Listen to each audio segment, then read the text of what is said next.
Olá, bem-vindos ao Portal de Luz. Nós estamos conferindo agora, durante todo o mês de janeiro, programas especiais em homenagem à nossa querida doutora Marlene Nobre, fundadora do nosso programa. Ela desencarnou em 5 de janeiro de 2015 e completamos, portanto, 10 anos da sua partida para a pátria espiritual. Em gratidão à sua colaboração para a divulgação da doutrina espírita, como escritora, palestrante, pesquisadora, médica que esteve presente no nascimento das AMES, nós estamos, então, apresentando aqui, durante todo o mês de janeiro, conteúdos históricos e raros, alguns, inclusive, ainda inéditos para o público.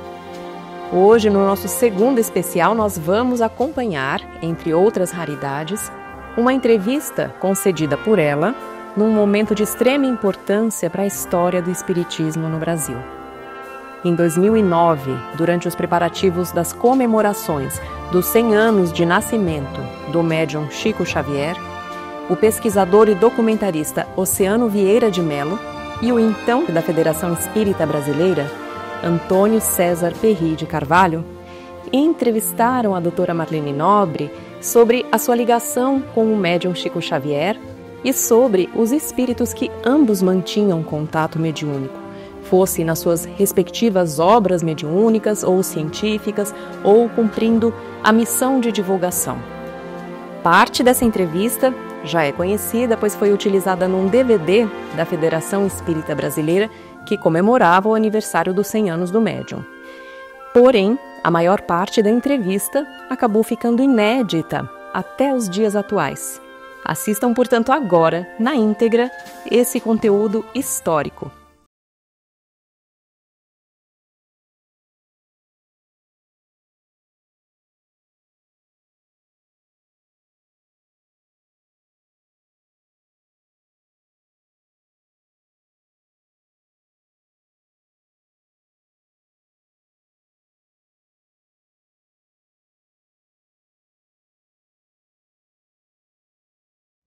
Doutora Marlene Nobre, a senhora tem toda uma trajetória de dedicação ao movimento espírita, mas evidentemente relacionando com a área da saúde.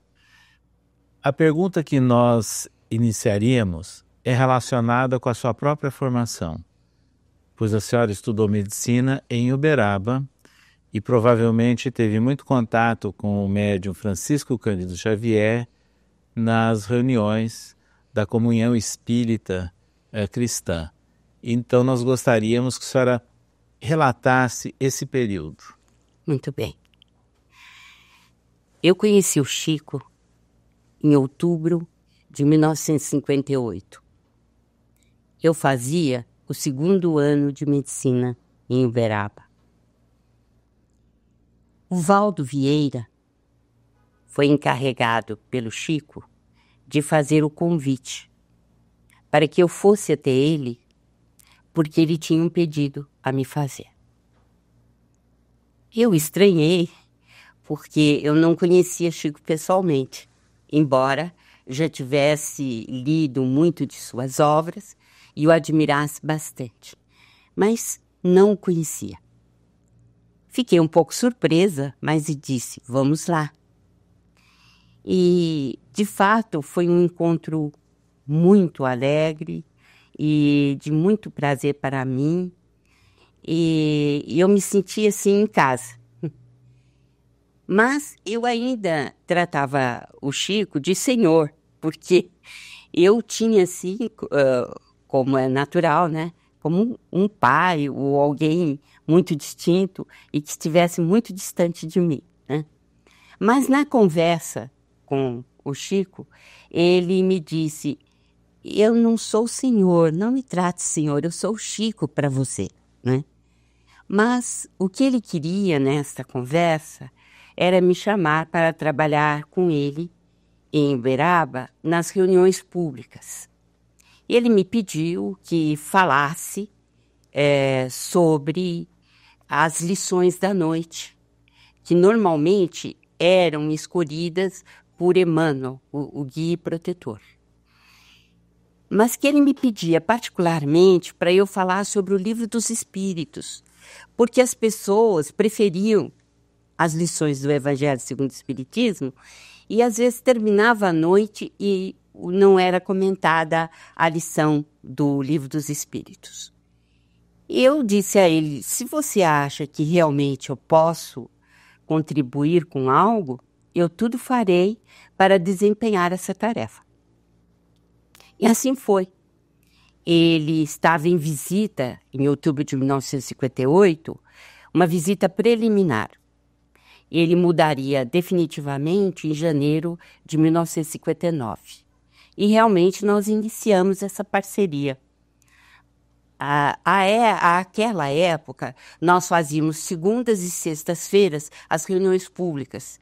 Então, eu estava segunda e sexta nessas reuniões e, em geral, eu falava em terceiro lugar, comentava.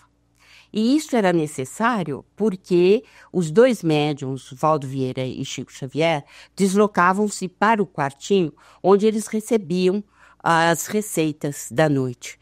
E era em torno de 600 ou mais receitas por noite. E nós tínhamos que manter o ambiente através da dissertação, da explanação dos dois livros, né? E assim eu fiz. Eu me ative à promessa com o Chico e comentei durante todo o tempo mais o Livro dos Espíritos, e quando havia alguma conexão, eu a fazia entre o Livro dos Espíritos e o Evangelho. E assim foi na nossa vida, né? Até 62, quando eu me formei e me mudei de Uberaba, né?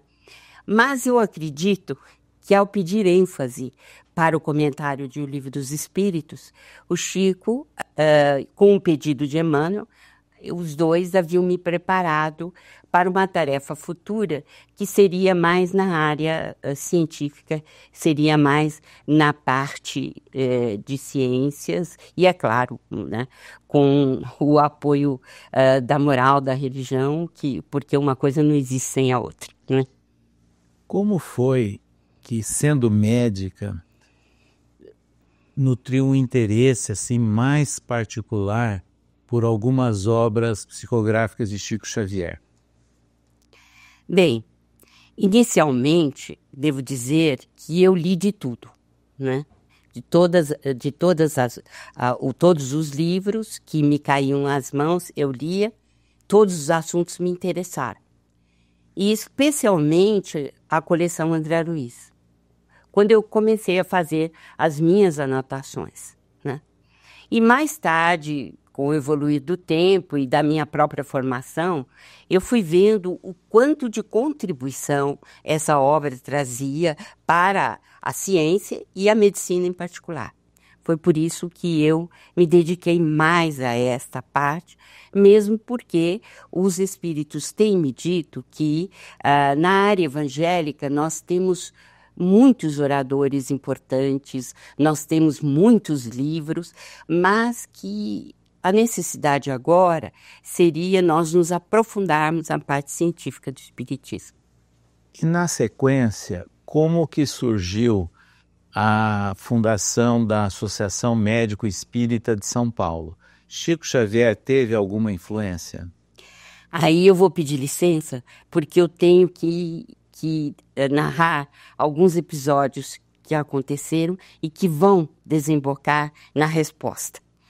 É o seguinte, dia 31 de dezembro de 1965, eu estava descansando em férias e o Dr. Bezerra de Menezes passou um filme para mim e eu assisti em desdobramento durante o sono e ele me mostrou cenas de 500 anos atrás e me disse, eu fiquei um tanto quanto chocada, mas ele me disse, minha filha, você precisa ver esses quadros em virtude do que vai se desdobrar daqui para frente, né? Então ele disse o seguinte, em virtude deste filme, destes acontecimentos que eu estou passando para você, que eu estou lhe narrando, o Dr. Luiz Monteiro de Barros vai entrar em contato com você. E quando ele o fizer, não recuse a oferenda dele, a oferta dele. Tenha sempre em mente que vocês dois deverão trabalhar juntos. Terminou o sono, fiquei bastante abalada e passou 66 quase inteiro, né? E nada. Mas, né, no final de 1966, eis que o Dr. Luiz Monteiro de Barros me manda convidar para as reuniões preliminares de fundação da Associação Médico Espírita de São Paulo. E me lembrei de sonho, evidentemente, e disse imediatamente que estava pronta, que eu iria. Eu jamais contei ao Dr. Monteiro esse sonho.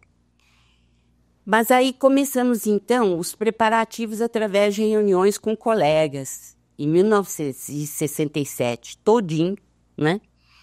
E devo dizer também, colocando as coisas no devido lugar, que o médium Espartaco Guilard, muito amigo de Chico Xavier, ele recebeu, né, através da vidência, e informações dos espíritos Bezerra de Menezes e Batuíra, de que era necessário fundar uma associação médico-espírita em São Paulo. Isto porque o Espartaco fazia na rua Rosa e Silva, num quarto, numa dependência fora de sua casa, mas no mesmo lugar, dizendo que nestas reuniões, que eram feitas aos sábados, e a partir das 6:30 da manhã, iam muitos médicos, né? E eles tomavam passe. É claro, havia uma leitura, um estudo, e depois eles iam visitar os doentes, fazer cirurgias, enfim, fazer o trabalho deles no sábado. Então, Bezerra de Menezes e Batuíra disseram que não era por acaso que tinham se reunido ali tantos médicos, né? E que a espiritualidade pedia para que eles fundassem a associação. E a partir do empenho do médium Espartaco Guilard, o Dr. Luiz Monteiro de Barros, o Dr. Antônio Ferreira Filho, começaram então a chamar os colegas para participarem das primeiras reuniões de fundação. E foi aí que eu recebi a carta que eu te falei. Então as coisas se unem, né? E eu participei durante todo o ano de 1967, inclusive quando o Freitas estava em São Paulo, ele ia comigo, né? Freitas Nobre, meu marido. E foi muito interessante, porque as coisas foram se encaixando, né? E meu marido auxiliou nos primeiros estatutos da entidade.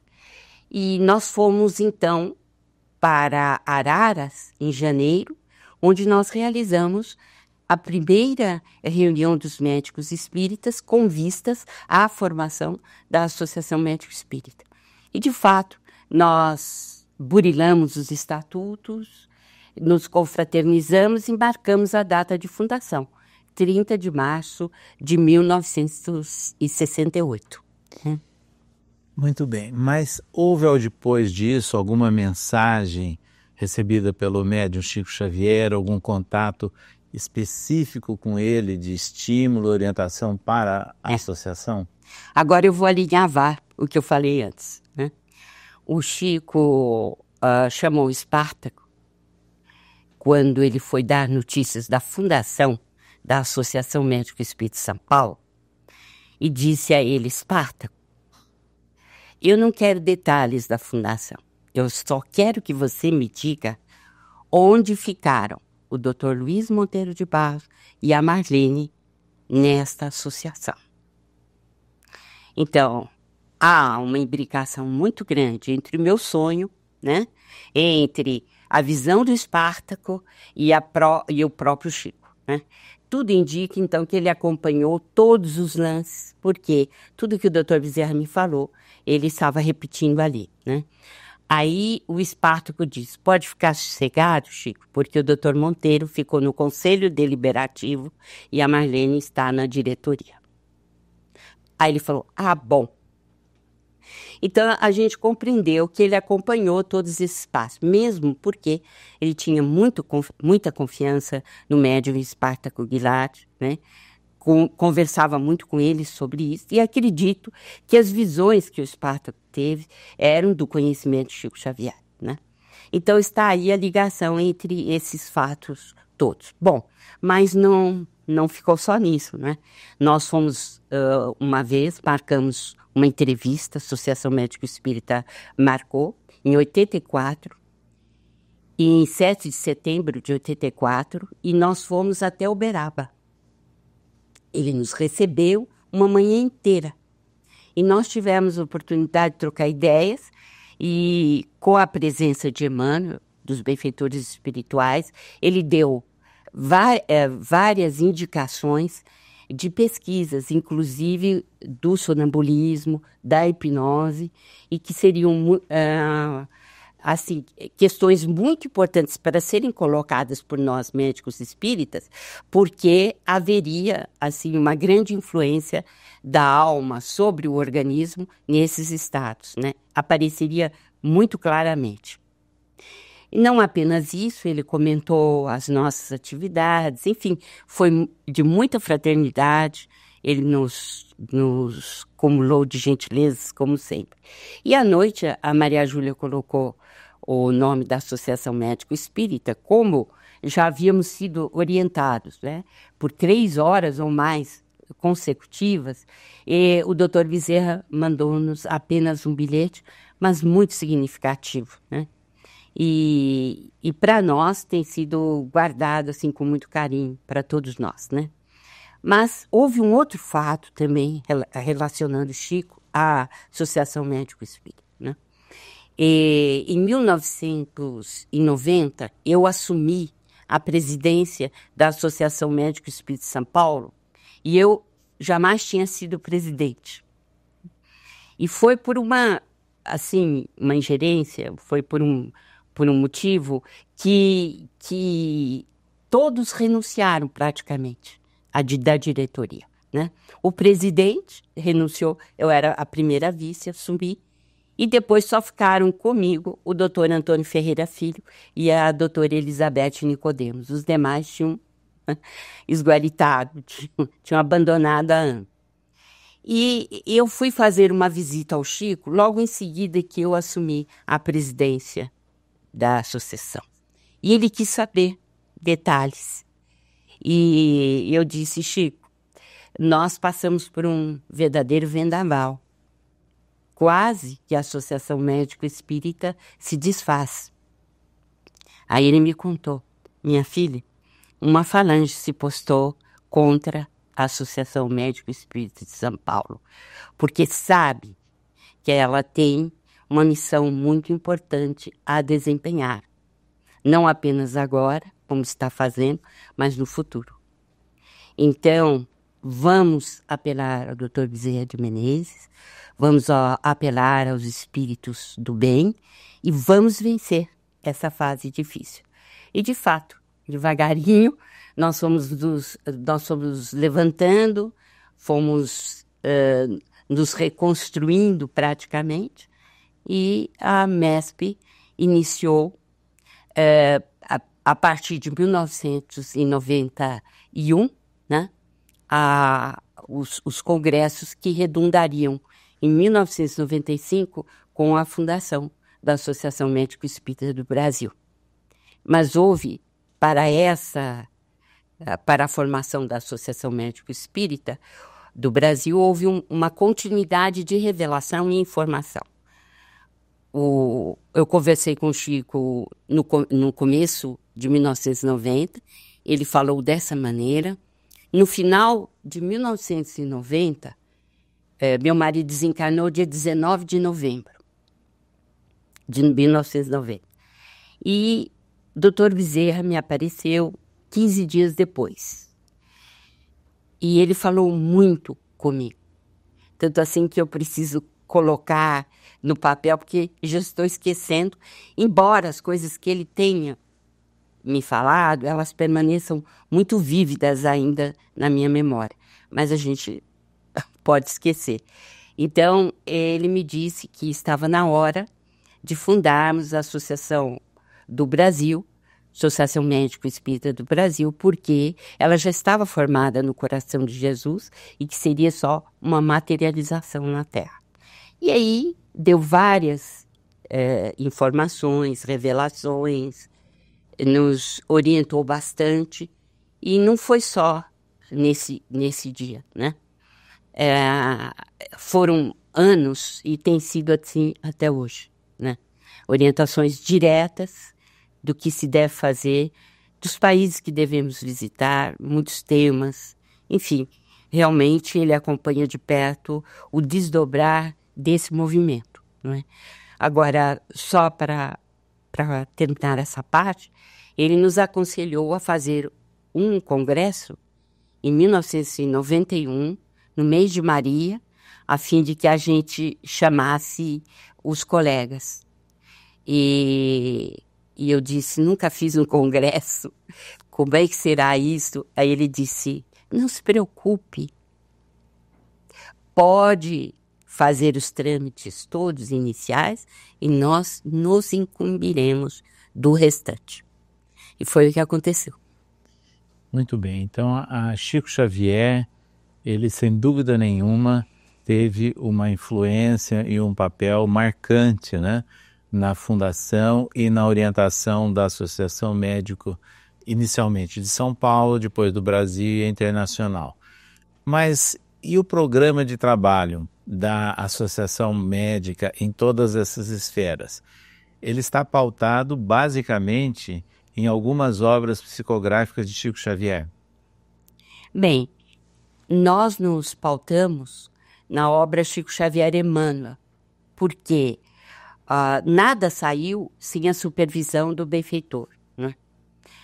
E pautando-nos nestas informações, né, deles, é que nós realmente estudamos, montamos protocolo de pesquisa, porque há um oceano de informações nessa obra, né?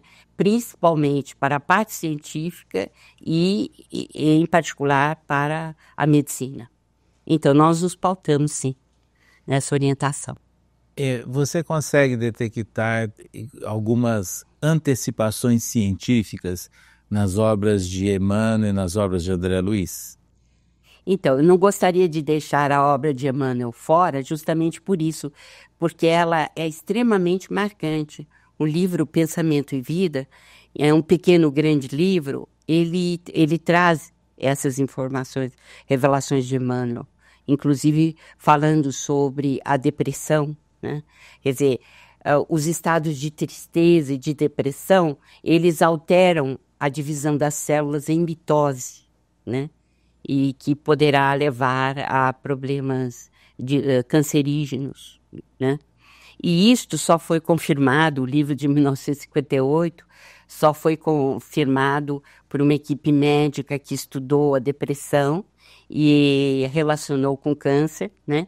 E que foi motivo de prêmio Nobel, né? Quase 20 anos depois, né? Ele também fala que existe uma quinta força no universo, que é o pensamento, e é algo que todos os físicos estão buscando, né? Nós acreditamos que o fluido universal seja o pensamento de Deus com o qual ele equilibra o universo inteiro. Então, Emmanuel está pejado de razão quando ele diz que é o pensamento que é a quinta força, e mesmo porque talvez na teoria das cordas ou das supercordas nós tenhamos aí algo no futuro que possa trazer uma explicação para essa questão da quinta força, se ela existe ou não, né? E nas obras do espírito André Luiz, você teria algum destaque a fazer? Aí a gente se perde, é um mar revolto de tanta informação, né? Mas nós temos uns 35 itens, mais ou menos, e a gente poderia ir, né, destrinchando devagar, né? Por exemplo, para nós, dentro da medicina, né? É claro que Kardec foi o grande impulsionador de todo o novo paradigma para a medicina. Por quê? Porque o espírito, o corpo, a relação do princípio vital, enfim, tudo aquilo que a codificação nos trouxe. Mas André Luiz conseguiu amarrar tudo isso dentro de um programa que é muito importante para nós na medicina. Por quê? Porque os casos que conta, as informações que traz, elas acabam nos dando uma ideia muito perfeita de como é, por exemplo, a visão integral do ser. Então, quando ele fala do poder do espírito, né, e isto é fundamental, porque hoje se faz a medicina do corpo, né? E não se conhece nada além disso, ou não se deseja conhecer nada além disso, né? Mas ele também coloca que nós não podemos observar o espírito, né, de uma forma estanque. Nós temos que vê-lo na fieira das encarnações. E dentro da fieira das encarnações, nós temos que observar o que a teoria de Darwin nos traz e como interpretá-la à luz do espiritismo, né? Então, o livro Evolução em Dois Mundos, já pelo próprio título, coloca-nos que nós precisamos de colocar a evolução nos dois planos da vida, senão não entenderemos a evolução. Foi o que aconteceu com Darwin. Ele coloca o acaso como algo fundamental da sua teoria, e os seguidores também. Mas André Luiz, em Evolução em Dois Mundos, nos diz que realmente a seleção natural existe, mas ela é comandada através da própria inteligência que está construindo o seu corpo, auxiliada por inteligências superiores que orientam essa evolução. E nos dois planos da vida, porque tudo aquilo que o perispírito consegue, ele guarda, ele tem memória, ele guarda, para aplicar nas encarnações seguintes. E é este o segredo, né, que os darwinistas não alcançam, né? Quer dizer, a evolução em dois mundos e, como nós vimos ele enfatizar no Evolução em Dois Mundos, né? O perispírito precisa se desenvolver e guardar tudo aquilo que o espírito aprendeu naquela existência e ainda passar para os da mesma espécie. Então, a ressonância mórfica e os campos morfogenéticos de Rupert Sheldrake estão absolutamente dentro de tudo aquilo que o André Luiz fala no Evolução em Dois Mundos. Mas nós temos muito mais coisas que isso, né? O pensamento, por exemplo, né? Porque o André Luiz coloca a física quântica como uma lei universal que vige em todas as dimensões do universo, né? E coloque que quanto mais tênue é a matéria, mais ela reage segundo os princípios da física quântica. Isso é algo também importantíssimo que ele trouxe e situou o pensamento como essa matéria tênue, como uma dessas matérias tênues, né? Mas ele extrapola, ele diz que o pensamento vai além da velocidade da luz, né? Que o sentimento é que dá forma e natureza ao pensamento. E, normalmente, quando você fala em pensamento, as pessoas não ligam ao sentimento. No entanto, o que ele diz é que não existe pensamento sem o sentimento que lhe corresponda, sendo este o sentimento o que lhe dá a forma e o sentido, né? Algo importantíssimo também ele nos traz quando ele fala sobre a influência do nosso pensamento sobre o corpo, né? E a ligação espírito-matéria, mente-corpo. Por quê? Através dessa ligação, nós passamos os estados felizes ou infelizes que nós cultivamos dentro de nós através dos nossos pensamentos. No mundo acadêmico, já têm surgido algumas pesquisas que têm muito a ver com os princípios da doutrina espírita. Agora, especificamente com a obra psicográfica de Chico ou de autoria do espírito André Luiz, já há algum estudo em andamento ou concluído? Bem, o nosso maior sonho dentro das AMES é fazer protocolos de pesquisa baseados na obra de André Luiz, né? No entanto, nós sabemos as dificuldades, né, nesse particular. Mas, por exemplo, a glândula pineal, né, ou epífise, o livro Missionários da Luz surgiu em 1945. Àquela época, era uma heresia falar que a pineal tinha outra função que não aquela de acordar o ser humano para o sexo na puberdade. Era isso e acabou. Era um órgão vestigial no adulto, não tinha função, né? Mas André Luiz coloca, né, inúmeras funções. Controla o sistema endócrino, preside as emoções, distribui as forças espirituais para os órgãos, né? É a glândula da vida mental e assim por diante. Então, como compreender àquela época que isso seria assim? Foi quando, em 1958, 13 anos depois, surge uma experiência de Aaron Lerner e pesquisadores na Universidade de Yale, nos Estados Unidos. E o que eles descobrem? A melatonina, um hormônio que é mais particularmente produzido na pineal. E a partir daí, desdobram-se pesquisas em todos os lugares do mundo para saber onde a melatonina poderia atuar, né? E descobre-se, então, a função dela no organismo, as várias funções dela no organismo. E as conclusões a que a ciência tem chegado estão muito próximas das revelações de André Luiz, né? E então seria muito importante para nós se pudéssemos fazer aquilo que os nossos cientistas não estão alertas para fazer porque não conhecem essas revelações, que seria a influência da pineal, por exemplo, no processo mediúnico. Mas isso demandaria um livro, Neurofisiologia da Mediunidade, que seria conhecermos quais as modificações fisiológicas do corpo humano sob a ingerência da pineal, sob a ação dela, né, favorecendo o fenômeno mediúnico. E isto, evidentemente, nós não temos ainda, mas é possível ir montando aos poucos, através não apenas das experiências que nós pudermos ter, mas também daquelas que vêm de fora e que são muito importantes para nós, né?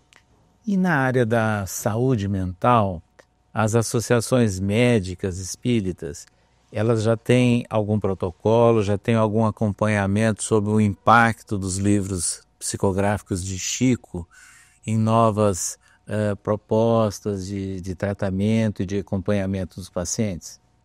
Então, o que nós estamos tentando é fazer um levantamento, né, entre aquilo que os médiums dizem a respeito do paciente, anotando isso, sem saber nem mesmo o nome deles.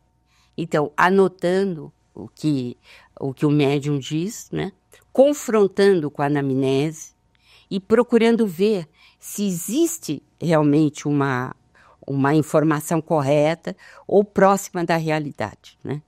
E isso o Dr. Roberto Lúcio já tem feito no Hospital André Luiz, né, de Belo Horizonte, com muito bons resultados, né? Porque, você sabe, para compreender melhor o ser humano, nós teríamos que ir aos complexos de culpa, diz André Luiz, né? Às vidas pretéritas, né? Fazer uma anamnese de toda a família, né? E um levantamento, se possível, das falhas do passado que estejam atuantes no presente, né? E isto, por enquanto, é uma utopia, mas através dos médiuns, talvez não seja tão difícil descobrir as razões que levaram ao problema, por exemplo, tão grave das psicoses, né? E tem tido muito bons resultados, não no sentido de informar ao paciente, porque não é essa a intenção, mas de dar ao terapeuta espírita uma visão global daquele ser para ajudá-lo no que for melhor, na reformulação de sua própria vida, né? Tanto assim que o Hospital André Luiz, ele tem um volume maior de casos, né, em que a terapêutica é muito bem aproveitada, mais do que os outros hospitais, né? Porque há um tratamento também de fluidoterapia, de passes para os doentes que assim o desejarem, né? Então, esse protocolo de pesquisa, não é bem de pesquisa, mas de orientação terapêutica, ele já existe. E eu não saberia dizer, mas por exemplo, no Hospital de Porto Alegre, né, o Hospital Espírita de Porto Alegre, eles também devem ter, né, porque há muitos voluntários espíritas trabalhando lá, eles realizam tarefas importantes, né, lá dentro. Então, mas muito mais ainda nós podemos caminhar, né, fazendo o cotejamento, né, entre a obra do André Luiz e aquilo que nós necessitamos na prática. Embora, né, enquanto não se descobrir o perispírito e a interação dele no corpo humano, ainda para nós vai ser mais difícil, né, compreender melhor a visão integral do ser, né? Essa constituição do ser humano. Aliás, na constituição do ser humano, o André Luiz caminhou enormemente, tá? Enormemente, porque é a alma, é o corpo físico, são os envoltórios sutis, e dentro dos envoltórios sutis o corpo mental, né? O perispírito, dentro do perispírito o corpo causal, né? O corpo vital. Enfim, ele está nos dando a constituição do ser humano na sua integralidade, embora ele não tenha falado tudo, evidentemente, porque não temos capacidade para compreender, né? Em nossos dias, a Associação Médico Espírita Internacional tem promovido muitos contatos, encontros, congressos com pesquisadores participantes, né, de vários países do hemisfério norte. Qual é a reação, o interesse desses profissionais e pesquisadores ao ouvirem dizer, ao terem contato com essas informações sobre a obra psicográfica de Chico Xavier? Bem, as nossas palestras têm causado, assim, muito impacto no exterior. Os assuntos têm sido apresentados, primeiramente, com uma contribuição da ciência ou da medicina científica de todo o mundo, através do recolhimento dessas pesquisas e da apresentação na palestra.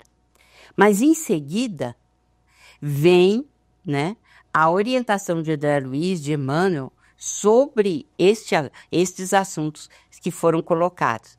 Então, o impacto é muito grande, porque eles desejariam saber onde está essa fonte, né? E sobre o que nós estamos falando. Por exemplo, né? Na integração cérebro, mente, corpo, eu falei sobre essa integração com base completa no Evolução em Dois Mundos, né? Sendo que, até o presente momento, as pessoas pensam que a parte de hereditariedade, do DNA, enfim, você não mexe, você não pode modificar. E André Luiz diz que pode, né? Através da influência do espírito sobre o citoplasma e não sobre o núcleo, né? O citoplasma é que diz ao núcleo a proteína que ele quer que faça e qual o gene que ele deseja colocar em atividade, né?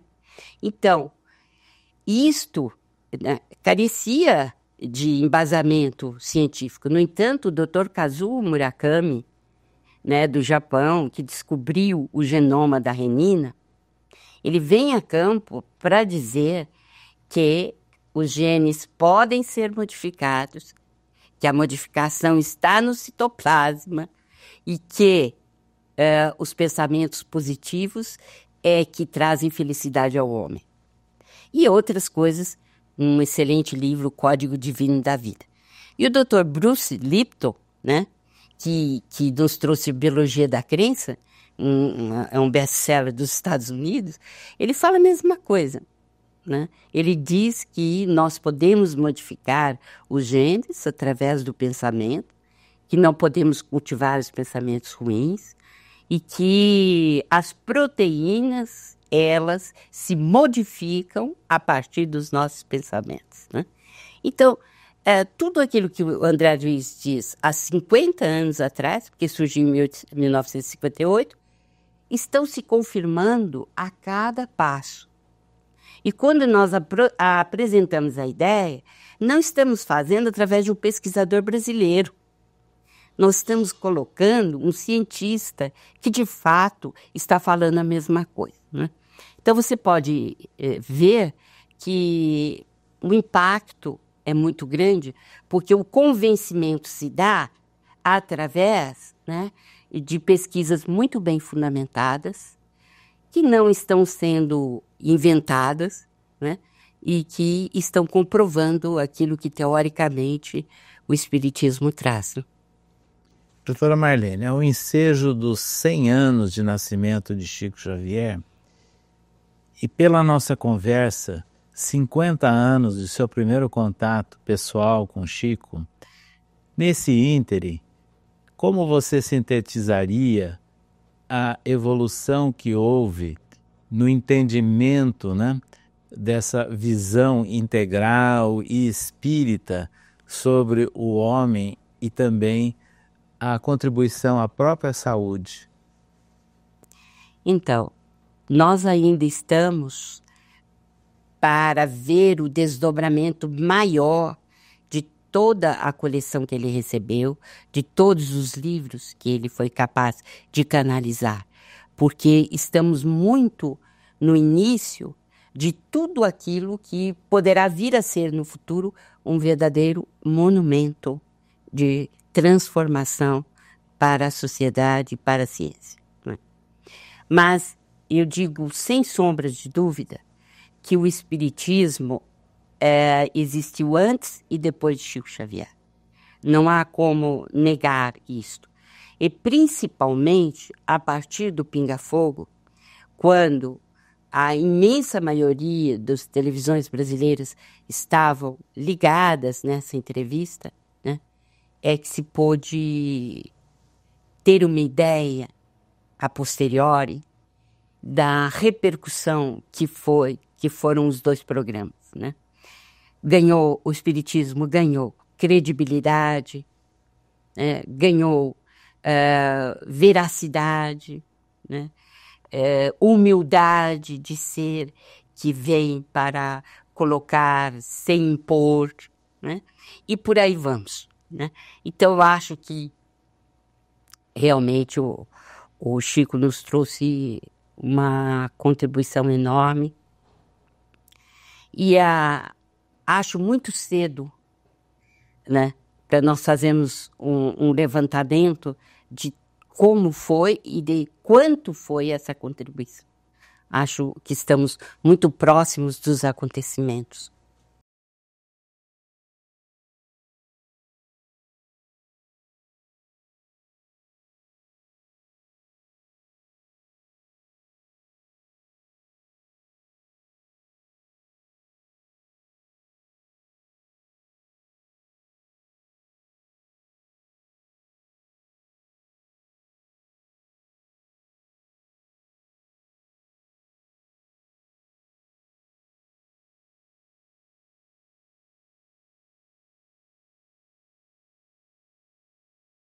André Luiz faz alguma referência em Evolução em Dois Mundos sobre a estrutura da matéria?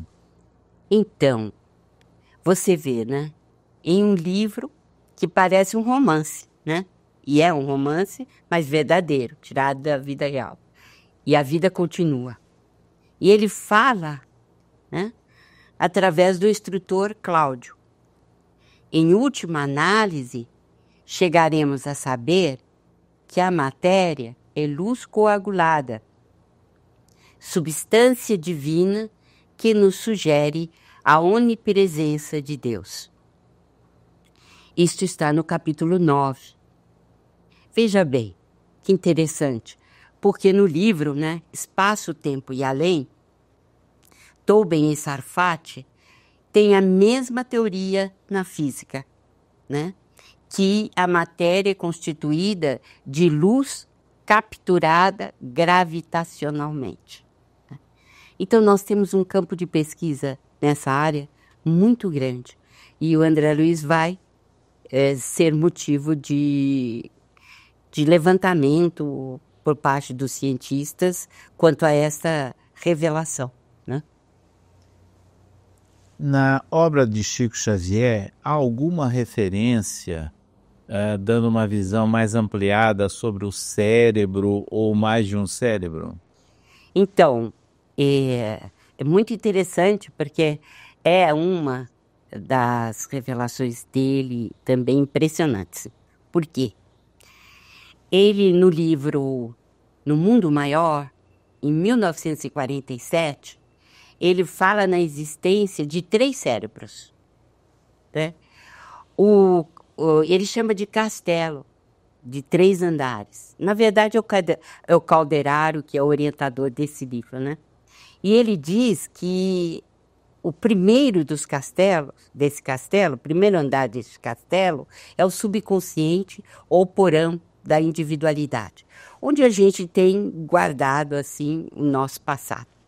O segundo andar, né, é o consciente. São as conquistas presentes, atuais, que você fez nesta encarnação, ou que você está vivendo na atual encarnação, e que implica no córtex motor, ou naquilo que conhecemos, então, como o cérebro propriamente dito. E o terceiro seria o superconsciente, que é o ideal, a meta superior, os estímulos do futuro, aquilo que o indivíduo tem de melhor, que estão nos lobos frontais, né? A parte mais nobre do ser humano. Bom, ele disse isso em 1947. Qual não é, né, a surpresa quando, em 1968, né, quase 20 anos, mais de 20 anos depois, né, nós tivemos um livro que marcou época, que foi The Tune Cerebral Ben in Evolution, que é do Paul MacLean, nos Estados Unidos. E ele fala exatamente isso. E nós temos 3 cérebros, né? E delineia esses 3 cérebros, mostrando então a grande atualidade da revelação de André Luiz. André Luiz traz uma grande contribuição dentro da literatura espírita para o entendimento do processo reencarnatório. Sim. você teria algo a destacar relacionando com também o entendimento melhor do homem e de sua saúde? O processo reencarnatório é descrito especialmente no capítulo 13 de Visionários da Luz, embora em outros livros da coleção a gente tenha muitas informações também. Mas é fundamental nós compreendermos com André Luiz o processo reencarnatório. Porque, sem dúvida nenhuma, há um processo para morrer e há um processo para reencarnar. E a descrição desse processo de reencarnação, tanto quanto da desencarnação, que também seria uma outra coisa a ser abordada, então os dois processos são descritos com muita precisão por André Luiz. E ele diz algo muito interessante, que é a união entre o espírito reencarnante e o perispírito da mãe, né? E que ambos, unidos, né, faziam uma escolha do gameta masculino ou feminino, no caso, masculino no caso, né? Porque unido à mãe. Então, por que isso é importante? Porque até o presente momento, né, nós sabemos que é o gameta masculino quem escolhe, né? E no caso, o que André Luiz está dizendo é que ele é escolhido de acordo com a vibração do espírito reencarnante e das suas necessidades. Então, aquele gameta que é considerado vencedor da corrida, né, e que seria o mais apto, na verdade, ele é o necessário para aquela encarnação que vamos ter. E ele deve corresponder às vibrações emitidas pelo espírito reencarnante acoplado ao perispírito da mãe. Então, na verdade, é o óvulo quem decide, é ele quem escolhe, de acordo com as necessidades do espírito. E por aí vai, nós temos outras informações muito importantes, mas estamos aí ainda esperando, né, pesquisas que venham comprovar mais de perto tudo aquilo que nos foi passado, né? Principalmente, nós sabemos, através de pesquisas em Israel, que já estão chegando à conclusão que é o gameta feminino quem produz uma substância que vai atrair aquele espermatozoide que entrará com mais facilidade no óvulo. Pois bem, a obra de André Luiz, ela é muito rica e da mesma forma que nos traz esclarecimentos importantes sobre o processo reencarnatório, também no outro extremo, né, no processo da desencarnação, ele traz contribuições e tem algo a ver também com alguma informação relacionada com o início da morte celular? Isso é interessantíssimo, né? Porque a morte celular, ela já foi detectada, né? Já foi vista e através de experiências, que ela não depende do núcleo. A morte da célula não está escrita no núcleo, né? Mas que ela está mais ligada, né, ao cromossomo, aos cromossomos da mitocôndria.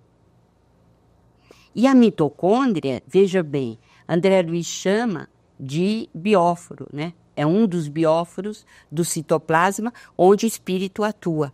Mais importante ainda, André Luiz faz a ligação da mitocôndria com a cadeia do oxigênio no organismo. E fazendo a ligação com o oxigênio do organismo, ele está fazendo a ligação com o prana, ou com o fluido cósmico universal. Por quê? Quando você inspira, quando você traz, né, o ar para dentro dos pulmões, o que você está colocando, na verdade, é fluido cósmico universal, que vai ser transformado para formar o fluido vital no seu organismo, não é? Então, recordando, as mitocôndrias são responsáveis pelo metabolismo do oxigênio no organismo. O oxigênio está ligado ao fluido vital, né? Bem, é de se imaginar que com a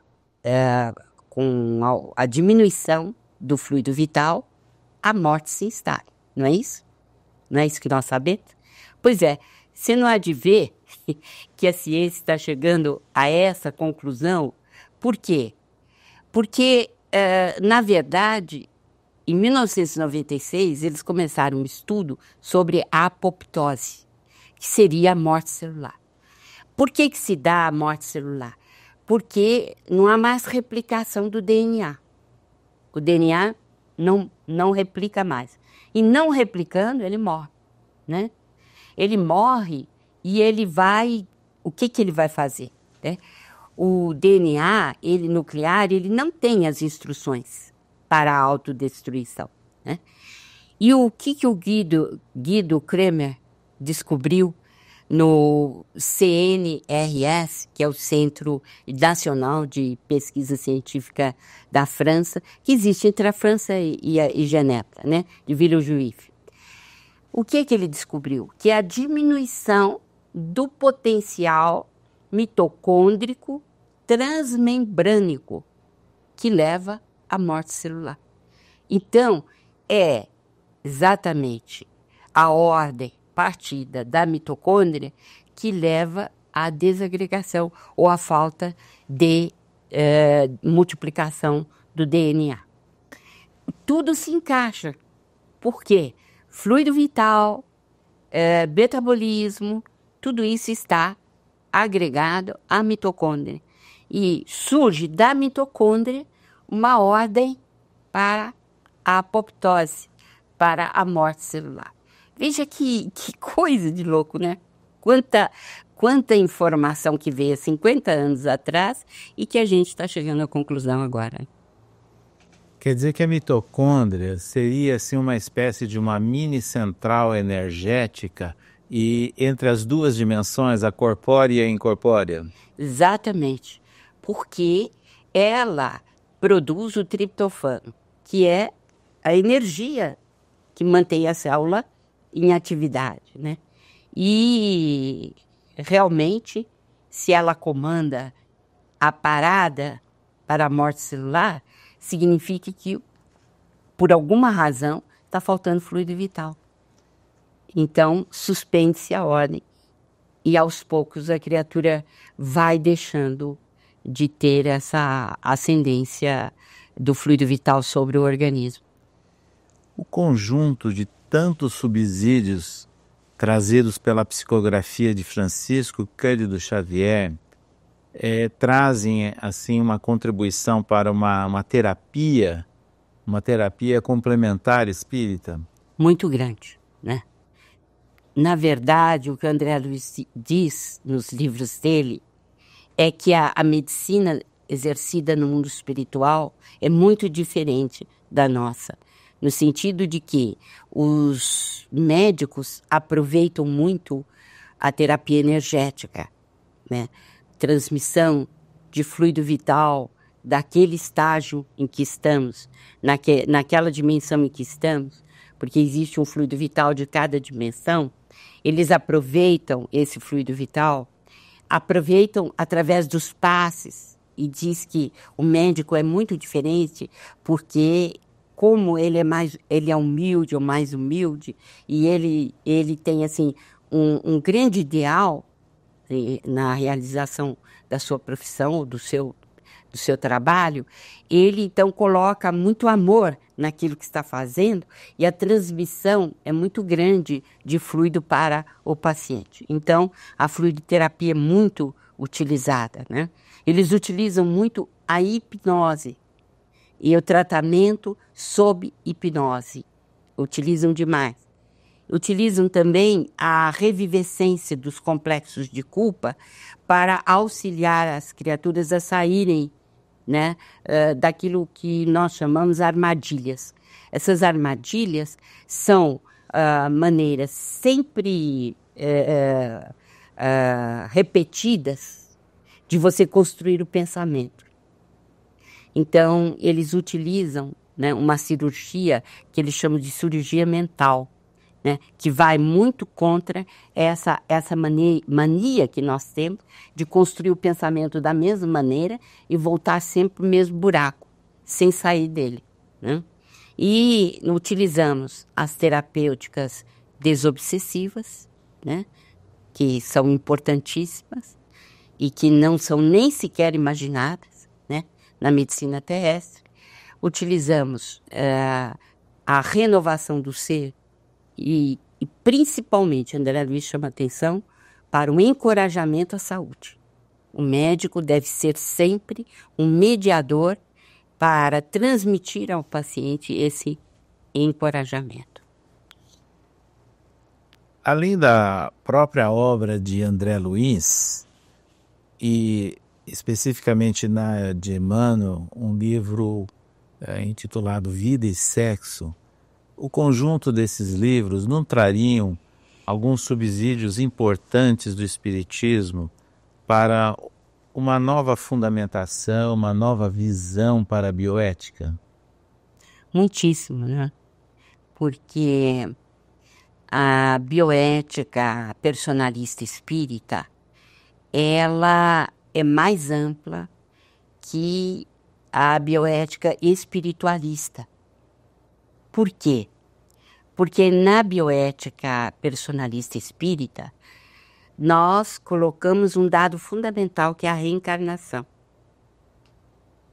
Então, o ser não é analisado simplesmente como iniciando sua vida a partir, né, do encontro do espermatozoide com o óvulo, mas como um espírito imortal que já fez inúmeras encarnações e que deve continuar a saga evolutiva. Bem, a partir daí tudo se modifica, tanto o aspecto do aborto quanto o aspecto da eutanásia, que não pode, na coleção inteira, não apenas não é admitido, né, ou não são admitidos esses procedimentos, como também existem mensagens muito fortes de André Luiz e Emmanuel contra o aborto, contra a eutanásia. Então, a bioética espírita, ela se abre para um entendimento mais amplo do ser humano e por conseguinte, nos orienta bastante, né, quanto ao rumo a ser tomado, quanto às nossas decisões. Por exemplo, a ortotanásia. Ela é tida no meio médico como sendo a morte ideal, aquela no tempo certo. No entanto, para a jurisprudência, para os juristas brasileiros, a ortotanásia é eutanásia passiva. Então, é óbvio que nós, médicos espíritas, não falamos em ortotanásia. O que nós defendemos é a morte natural. É aquela que vem naturalmente, sem interferência. No contexto da questão da eutanásia, como é que nós ficaríamos com a proposta que muitas vezes ocorre de desligamento de aparelhos em pacientes terminais? O médico espírita, ele sabe muito bem distinguir uma coisa da outra. A vida vegetativa é aquela em que o cérebro está praticamente morto, mas existe uma região, né, que permanece, que é a região primitiva do nosso cérebro e que permanece vígil, está atuando. Então, né, nós não podemos desligar nada com alguém em estado vegetativo, em que a ponte no cérebro está funcionando, em que ele respira, né, e ele tem batimentos cardíacos. Mas quando chega à morte encefálica, em que não existe nenhuma estrutura funcionando, né, em que o eletroencefalograma é plano e que não há um fiapo, né, de funcionamento cerebral, ou encefálico, melhor dizendo, então o médico espírita sabe se comportar, né?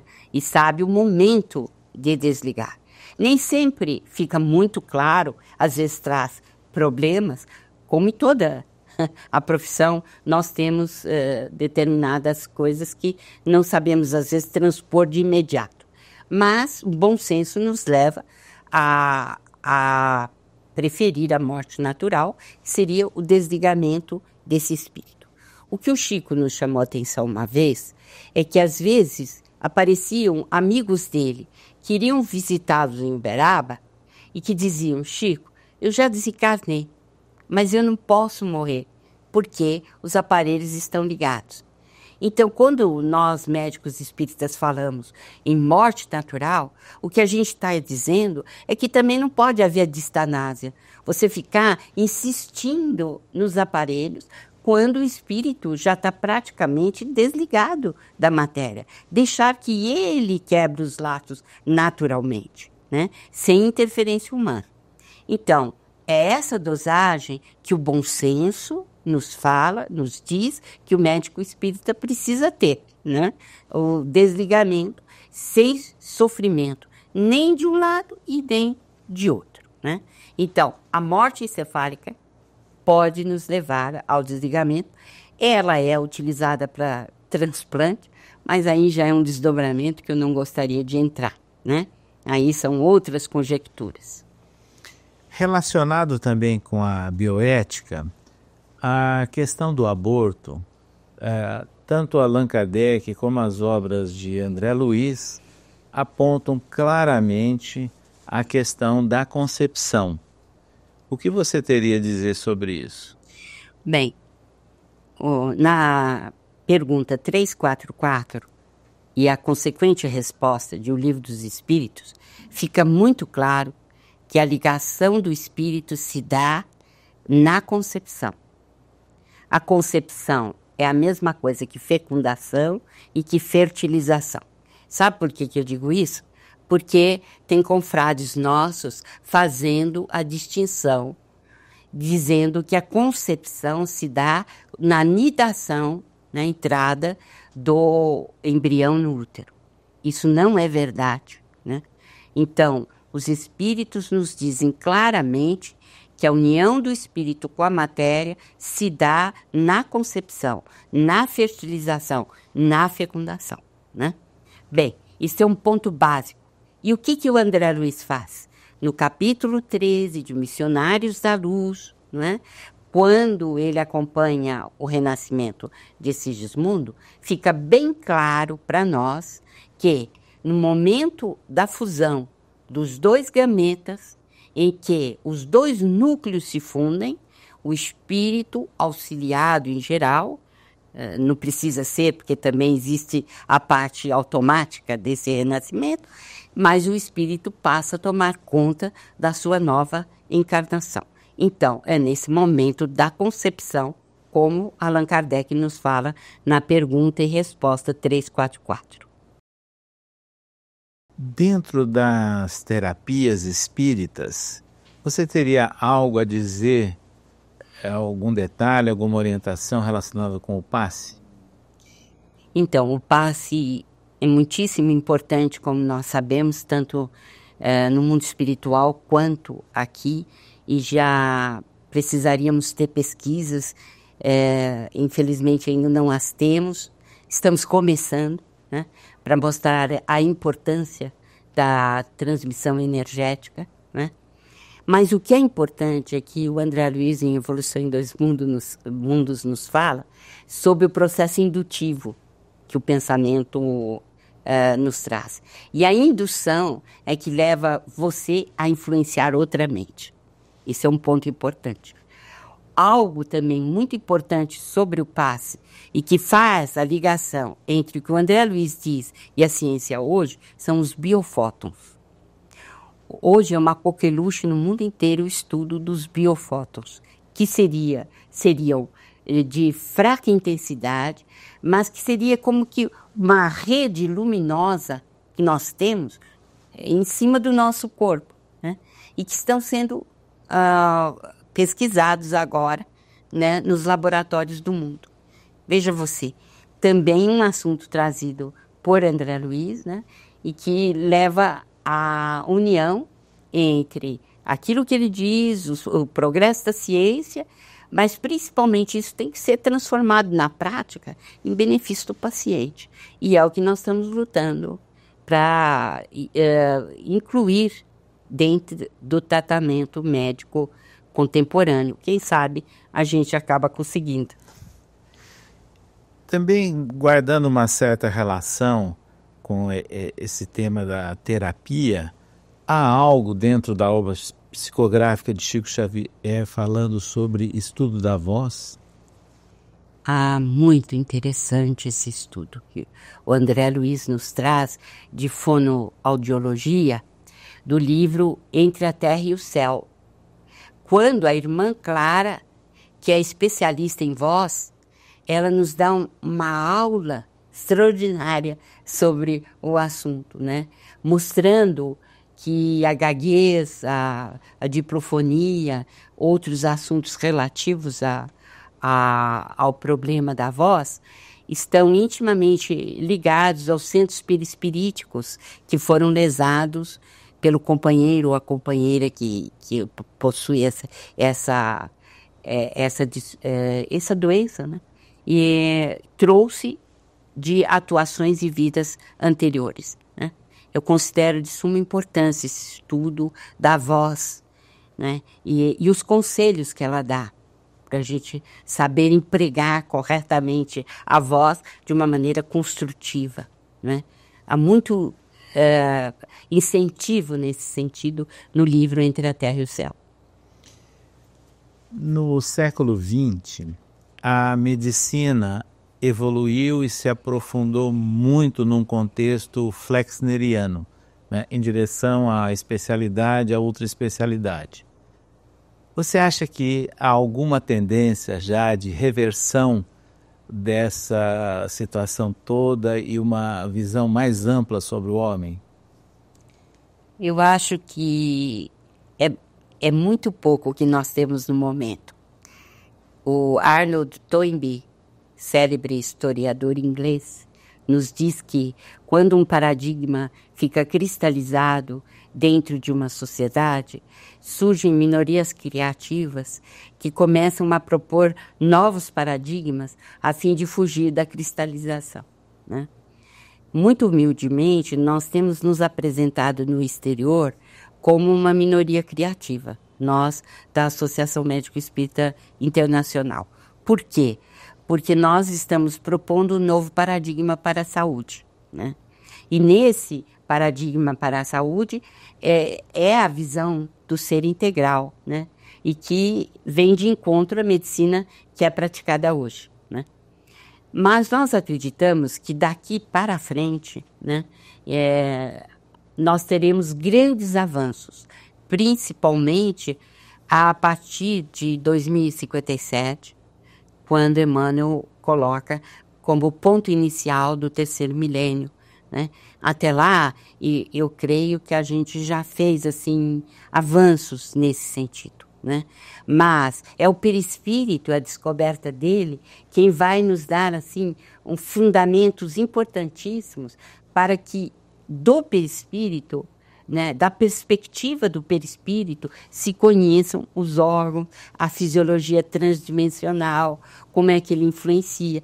E aí vamos compreender porque existem tantas moléstias, né, que você não conhece, você desconhece a causa, de causa desconhecida. Na verdade, nós passaremos a compreender, porque elas não serão mais desconhecidas, né? Então, essa visão total é um caminho que se percorre, né, para se chegar a ele, né? E, humildemente, nós estamos apresentando o paradigma médico espírita com essa visão. Muitas vezes há espíritas que têm expressões e até um certo comportamento desmerecendo o próprio corpo. E de repente André Luiz tem uma frase lapidar em Conduta Espírita, que o corpo é o primeiro e é o maior empréstimo que nós recebemos de Deus. Como que nós nos colocamos? Creio que existem enganos no movimento espírita. Este é um deles, né? De interpretação errônea dos ensinamentos que temos. Emmanuel vem também, na mesma linha do André Luiz, dizer-nos que devemos cuidar do corpo como se ele fosse viver eternamente e cuidar do espírito como se ele fosse desencarnar amanhã. Então, eu acredito que esse engano tenha que ser corrigido. Há essa distorção, né? Mas tudo aquilo que venha beneficiar o nosso corpo, nós devemos fazer, devemos seguir. Consultar regularmente os médicos, né? Tratar dos problemas de saúde do corpo, mesmo porque quando a gente estuda essa obra extraordinária que carreou do céu para a terra o nosso Chico Xavier, nós descobrimos que as células conversam entre si. Elas têm uma estrutura mental. Aliás, isso foi motivo também de um prêmio Nobel, e que André Luiz fala 20 anos antes, né? Então, as células conversam entre si, elas são entidades, né? E rapidamente, o Chico, algo que o Chico nos contou muito intimamente, dizendo que ele conversava, né, com as células dos seus órgãos, né? Daí a importância, né,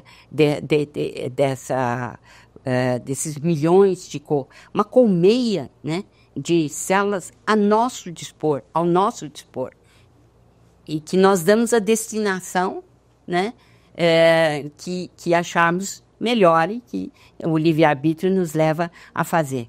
Mas André Luiz nos diz na coleção dele que muitas vezes o encarnado é expulso do próprio corpo por não saber utilizá-lo convenientemente. Então, eu acho que esse exagero nós não podemos cometer. Dentro dessa linha de pensamento, há um fato muito interessante.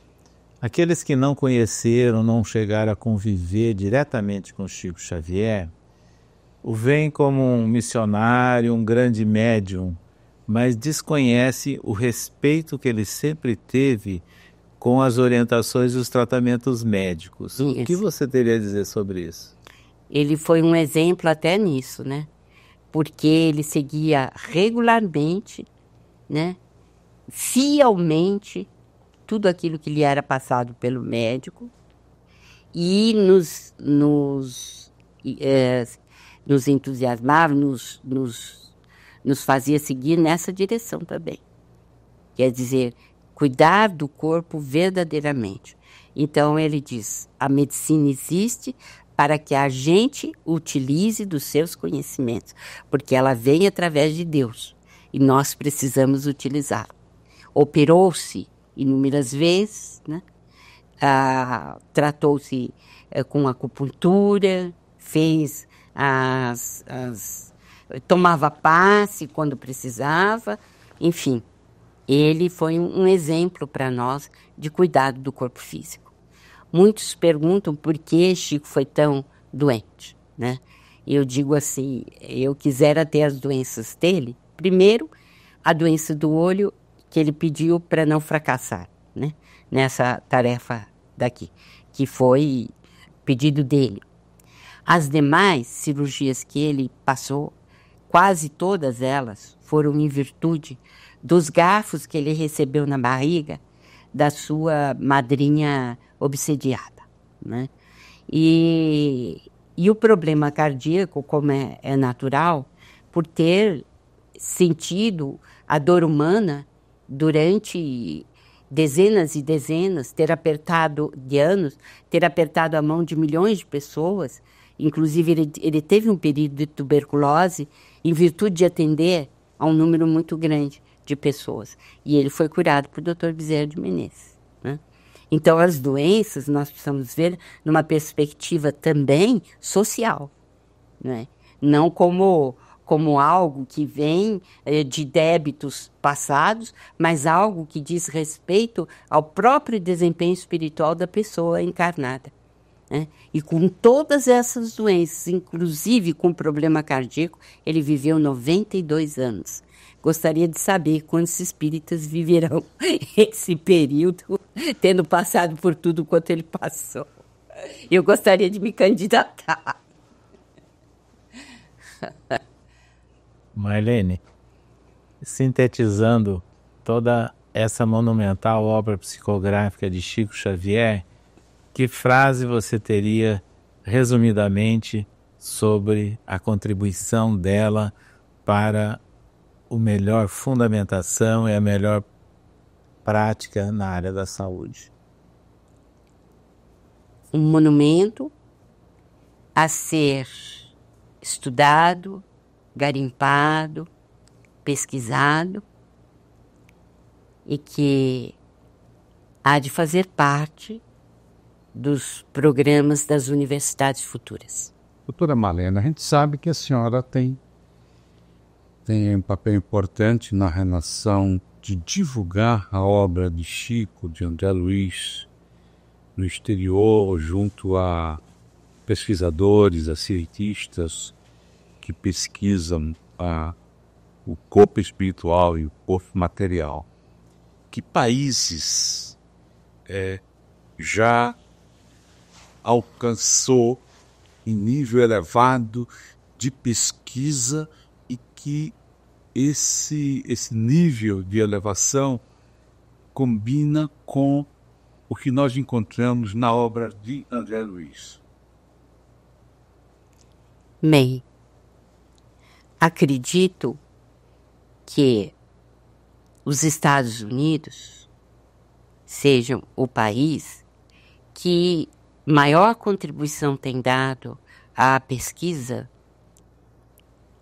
esta a que nos referimos, quer dizer, trazendo subsídios para a obra de André Luiz, ou vice-versa, quer dizer, comprovando a obra de André Luiz, né? Então, nós observamos nos laboratórios, nas pesquisas do mundo todo, né? E canalizamos, né, catalogamos essas pesquisas e cotejamos com as revelações que André Luiz trouxe. Este é um fato. Agora, nos países que nós temos feito visitas, nós estamos dialogando com médicos, com colegas que pensam da mesma forma que nós pensamos, pelo menos em linhas gerais. Então, e também o físico quântico, professor do Oregon, né, Dr. Amit Goswami. Nós estamos dialogando com eles porque todos estão pensando na supremacia do espírito frente à matéria. Quer dizer, o espírito é prioritário. Então, a partir daí, estabelece-se o diálogo, porque a imensa maioria dos cientistas não pretende misturar ciência e religião, né? E muito menos o espírito nas pesquisas que fazem. A realidade é esta. No entanto, a nossa aliança tem sido com aqueles que, em fazendo pesquisas, descobrem que existe o ser imperecível no indivíduo, né? Então, assim tem sido o nosso relacionamento com o Dr. Peter Fenwick, com o Dr. Melvin Morse, agora com o Dr. Pim Van Lommel, né, que passará a atuar nos nossos congressos, se Deus quiser, a partir de 2010, porque ele não tinha agenda para isso. O Dr. Alan Sanderson, o Dr. Andrew Powell e assim por diante. Então, são eles os nossos interlocutores, né? Então, estão nos Estados Unidos, estão em Londres e agora, mais recentemente, temos interlocutores na Alemanha, por exemplo. 5 dos expositores falaram junto conosco no primeiro congresso médico espírita da Alemanha. E eles praticamente são espíritas, pela forma como expuseram, né? Mas há um fato também que deprime muito o nosso movimento. É o fato de que o espiritismo não goza de boa reputação. Principalmente na Europa. Ele é mais visto como algo assim de voodoo, de bruxaria, né? Infelizmente. Quando os colegas nos ouvem falar, então eles tomam um susto, porque nós estamos falando a linguagem científica que eles conhecem e que desconhecem também, porque muitos dos avanços em pesquisa não chegam universalmente, só para aqueles que têm interesse. Então, nós estamos falando de algo que muitos não têm conhecimento. Agora, quem fez a pesquisa, sim, mas não a imensa maioria dos colegas não tem conhecimento. Então, quando nós apresentamos essas pesquisas que são feitas e a relação que existe entre a pesquisa espírita ou a orientação espírita ou a informação espírita, eles ficam assim muito aturdidos até, né, de ver que existe essa correlação e que o espiritismo atinge uma faixa científica que eles não poderiam imaginar que existisse. Está aí a questão da adesão deles ao movimento, porque nós estamos falando uma linguagem científica. Quando o Dr. Bezerra de Menezes apareceu pela primeira vez, em 1990, ele disse: o médico só entende a linguagem de outro médico. Vocês têm que falar para eles, né? E eu disse, mas e agora que eles não estão para nos ouvir? Para quem nós devemos falar? Ele disse, fale para todo mundo que quiser ouvir, porque os médicos serão os últimos a chegar, mas eles chegarão. Agora, esses cientistas que pesquisam, eles, ao tomarem conhecimento da obra de André Luiz, qual é a reação deles? Então, o que nós pedimos veementemente à FEB é que faça mesmo uma tradução do Evolução em Dois Mundos em inglês, né? E, se possível, em outras línguas, porque eles ficarão com material para saber de onde nós tiramos a fonte. Agora, como a coleção de André Luiz já está em francês, menos ainda não está o Evolução em Dois Mundos, mas nós já temos material para aquela área ler. Mas seria de suma importância que tudo já estivesse no inglês para que eles pudessem compilar. O que nós vamos dizer para eles se não temos esse material para oferecer? Essa questão que eles comparam, o espiritismo, o voodoo, a gente sabe que é uma questão cultural plantada lá atrás para denigrir a imagem dos espíritas e, consequentemente, do espiritismo. Como resolver esse problema? Fazendo o que nós estamos fazendo. Apresentando a parte científica e a conclusão moral ou religiosa. Nós só partimos para o aspecto religioso quando a gente já levou o aspecto científico em primeiro lugar. Porque são culturas milenares e que não se deixam dobrar simplesmente pelo fato de você ter uma postura religiosa. Eles precisam de mais substância para poder raciocinar. Como foi para a senhora, que é uma pesquisadora, uma cientista, ver esse lado religioso? Quando é que a senhora percebeu o lado religioso na obra, por exemplo, de Emmanuel e André Luiz? Bem, eu agradeço, mas eu não sou cientista. E eu me coloco como uma simples divulgadora da parte científica.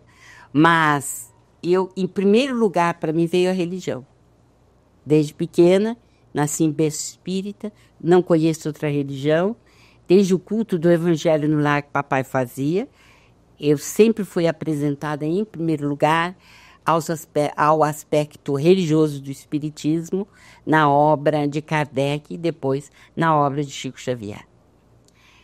Foi aos poucos que eu fui me interessando a partir da formação da Associação Médico Espírita de São Paulo. Antes eu não tinha muito interesse nessa área.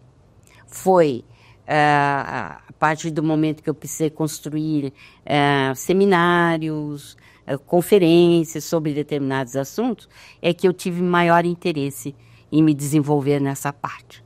Então, a parte religiosa em mim veio antes. Qual é a maior dificuldade que a senhora encontra para implantar no exterior esse pensamento espírita? Eu devo dizer a você, com muito pesar, que as fraudes que existiram depois de Kardec no meio espírita da França influenciaram toda a Europa. De lá para cá, nós não nos reabilitamos. Aliás, Chico me disse isso, que foi uma pena, porque Leymarie foi o coveiro do espiritismo na França. Porque com as fraudes, né, jogou lá embaixo toda a credibilidade que o espiritismo tinha. Depois disso vieram as médiums a pagamento e acabou acabou toda aquela grandeza que Kardec deu ao movimento inicial, né? Então, hoje nós, infelizmente, estamos colhendo os frutos dessa desastrosa semeadura. Como nós vamos vencer? É como eu lhe digo, se o Espiritismo passar a ter credibilidade novamente, né? Se realmente ele for fonte de ciência, filosofia e religião, e se nós, através da revelação espiritual, estamos sendo impulsionados, né, para conhecermos revelações importantíssimas da parte da saúde, da parte da física, certamente a credibilidade vai voltar. Mas não é uma tarefa fácil. Nós não estamos com livros ainda no exterior em inglês suficientes para remetermos a quem tem interesse de ler. Então é um trabalho que ainda exige tempo, porque a Terra foi devastada. Ela está como que um deserto, né? Então é preciso passar o trator, é preciso semear, é preciso irrigar, é preciso muita paciência, enfim, porque realmente, né, toda aquela noção extraordinária, né, aquela caldo de cultura que Kardec deixou, isso não existe mais. Não existe mais. E isso precisa ser reconstruído. E tudo veio a partir da cobrança da mediunidade. Ou de truques que eram feitos para que rendesse, né, dinheiro. E isto liquidou mesmo com o nome e com a herança do espiritismo deixada por Kardec. Sim, mas... Kardec, Leon Denis, Delane. Sim, mas as pessoas que provocaram isso, na maioria, não eram espíritas. Eram pessoas que traziam para a sociedade. Leymarie foi o sucessor de Allan Kardec. Na revista espírita e na sociedade.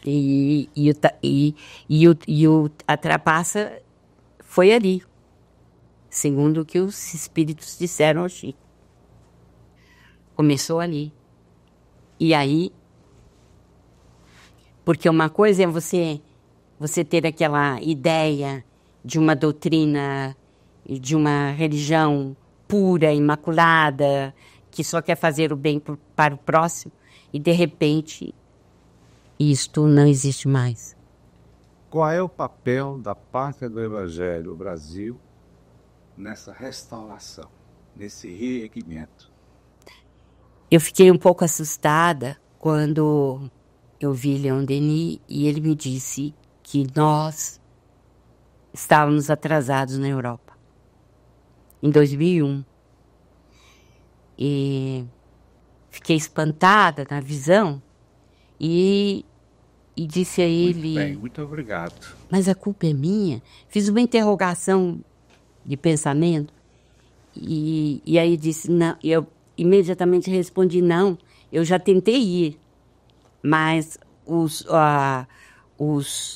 eventos não foram realizados e tem que ser realizados pelo pessoal da Europa. Ele deu uma risadinha e foi embora. E a partir daí, então, eu tenho feito tudo o que eu posso para corrigir, se estamos atrasados, corrigir, né, esse erro. Mas a gente depende das sociedades lá fora, porque não temos condições, como espíritas brasileiros, de realizar nada fazendo as coisas daqui, né? Mas, felizmente, temos tido boas parcerias. E a orientação que o Dr. Bezerra de Menezes tem dado é que essa ponte agora entre o Brasil, Pátria do Evangelho, é mais do que necessária. Já tem sido feita pelo nosso irmão Divaldo Pereira Franco, com muito sucesso, tem sido feita pelo nosso Raul Teixeira e outros oradores muito importantes da doutrina espírita. Mas também chegou a vez, né, de as associações médico-espíritas do Brasil, as diversas associações, se movimentarem no sentido do que pede o Dr. Bezerra, fazer esta ponte para levar o modelo médico-espírita para a Europa. E ele diz que, nesse momento, é muitíssimo importante que se faça isso para relembrar, né, as lições do Cristo e a necessidade de mudança para que o amor se instale verdadeiramente em nosso planeta. Como convencer o pesquisador, o cientista que não é cristão sobre o espiritismo que a gente veste e assume isso como a terceira revelação trazida pelo Cristo? Nós não podemos esquecer que o pensamento é tudo na nossa existência. E se milenarmente os pensamentos são cristalizados, sempre na mesma direção, a possibilidade de sair é muito pequena. Porque a evolução se dá de uma forma lesmática, como dizia meu pai, muito, muito devagar.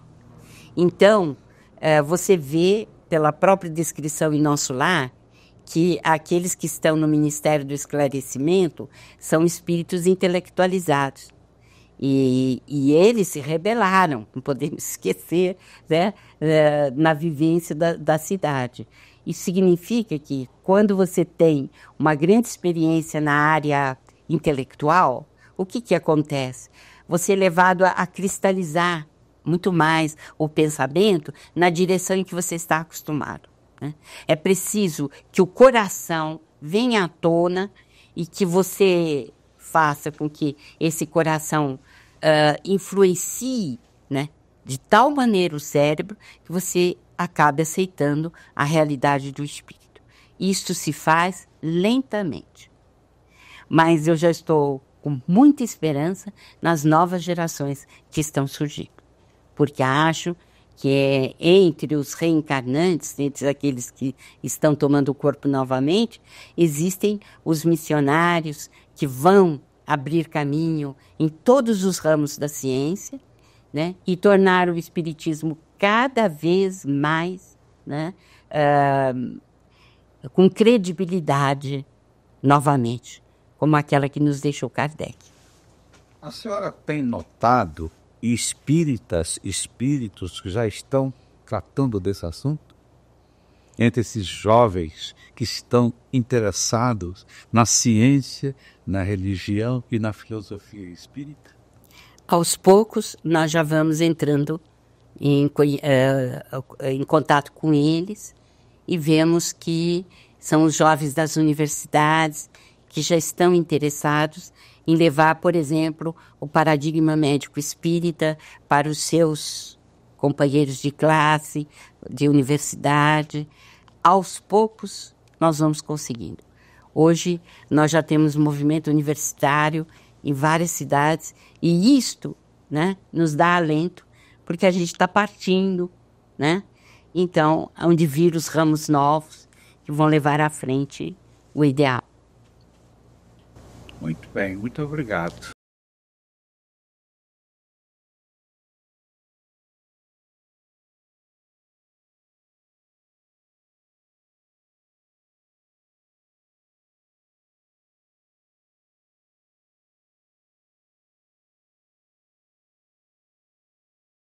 Nós estamos encerrando por aqui o programa de hoje, um momento de tanto aprendizado e inspiração para todos nós.